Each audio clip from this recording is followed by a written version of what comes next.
Clara एक struggling artist थी जो एक पुराने गिरते हुए अपार्टमेंट में रहती थी और पैसे की प्रॉब्लम की वजह से उसने अपने घर का एक स्पेयर रूम रेंट पे डाल दिया।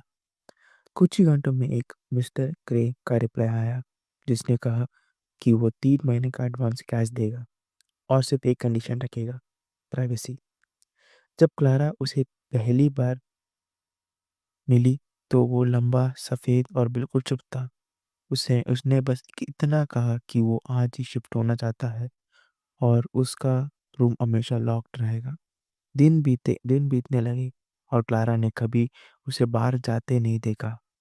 सिर्फ कुछ हल्की आवाज़ें सुनाई देती थी और हर संडे सुबह किचन टेबल पर रेंट के पैसे परफेक्टली स्टैक मिल जाते थे।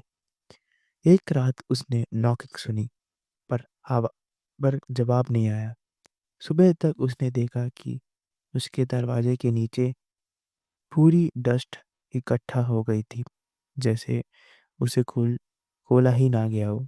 कुछ दिन बाद एक अजीब सी मिट्टी स्मेल उस रूम से आने लगी और क्लारा को रात में क्लियरली किसी की सांस लेते हुए आवाज़ सुनाई दी।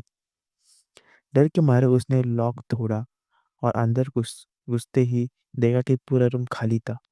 सिर्फ एक कुर्सी थी जो वॉल की तरफ फेस कर रही थी और उस पे एक एनवलप रखा था जिस पर लिखा था क्लारा। उसमें एक लेटर था, thanks for letting me stay. तुम मुझे याद नहीं कर पाओगी पर मैं हमेशा याद हमेशा यहीं था। क्लारा का हाथ कांप कांप रहा था जब उसने अपने पीछे फुटस्टेप सुनी। उसने काली कमरे का अंदर अगली सुबह उसकी आँख किचन फ्लोर पर खुली। उसे याद ही नहीं था कि वो कब वापस आई।